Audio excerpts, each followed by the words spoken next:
Hey there, this is a quick review on these Kingstop sintered metallic brake pads off AliExpress for some Shimano Saint brakes. Let's talk about cheap brake pads. What we got here is your Shimano Saint finned monster pad, your sintered metallic top of the line. They cost anywhere from $45 to $60 Canadian a pair for two of these. Pretty stunning. I searched everywhere for cheap brake pads for these Saints. I know what you're saying. You have a set of gigantic Shimano Saints. You ride fairly steep stuff all the time. Why take chances with Chinese pads? Just buy the good stuff. You only need one pair a year. Well, it's true. When I had Shimano XT, you could get them for $26 a pair. But these things are very expensive. They're only slightly bigger. I don't know why they cost a fortune. There are a few other options. But I wanted to try some pads. So I looked everywhere. Almost all the pads you can find, like from eBay and AliExpress, are listed as metallic, but that's still a resin pad. Those are still like glued together components, glued to the back place. It's not like actual sintered metallic, which are metallic components and stuff like heated in a furnace into a glob that are bonded to the back. It's a very different procedure. Apparently, I may not be describing it exactly, but it's very different. You end up with a much more durable pad that lasts a lot longer. Works better in the rain. We ride in the rain. I tried these on an ATV once. I had a set of metallic organic pads. They lasted a single ride, and then I got sintered metallic. Pretty much all good brake pads are sintered metallic. So this is what you want for a bike. So I found one set on AliExpress that were an actual sintered metallic pad. These were about $5 a set. If you buy more of them, it goes down to like $2.50, which is a hell of a lot cheaper. How do they work? Well, I put these on the rear only to start with, bedded them in.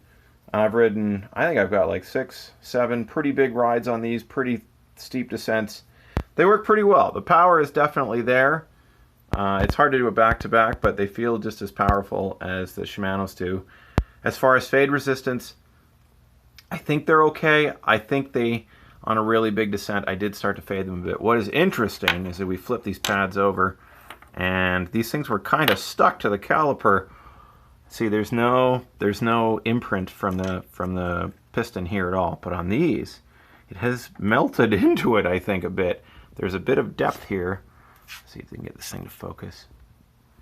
But anyways, there's a bit of a depth in there that's melted into this back piece. I don't know what it's made out of, bronze or something. It looks bronze, but it has melted a little bit into the depth. There's lots of depth there and lots of pad material. I would say the wear on this has gone really well. They've worn really well. There's a lot of pad material left. They seem to be wearing a similar way to the Shimano pads, other than slightly melting into the piston.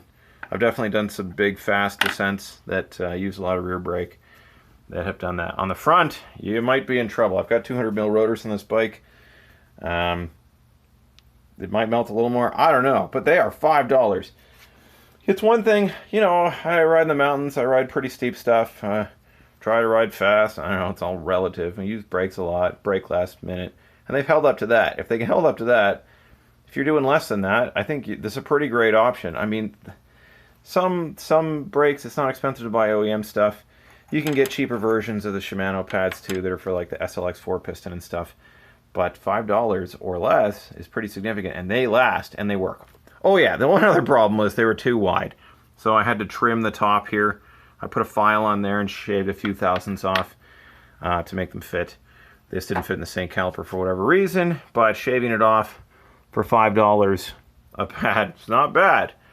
Hope you found this interesting. There's not a lot of information out there on these pads, especially the only pair of sintered metallics from Kingstop that I could find in comparison. Nobody would normally do this, I think, with fancy brakes, but I did, and I think they work quite well, and the wear is very good, and it's certainly worth giving them a try, especially because they're so cheap. I think I paid $12 shipped for front and rear, which is a third of the cost of one pair of Shimano Saint pads. Anyways, hope you found this interesting. I know the comments are going to be full of people saying, why would you cheap out on your brakes? I'll buy Shimano every time, or I'll buy insert expensive Swiss pads or this, and they're very expensive. And you're right, you should do that, but maybe you want to save some money. Maybe you do a lot of downhill days at parks and you replace pads constantly. Pretty good option. They definitely work. Anyways, hope you found this interesting. Leave some comments. Let me know what you think. Crazy pads, crazy times, saving money, doing things. See you in the next one.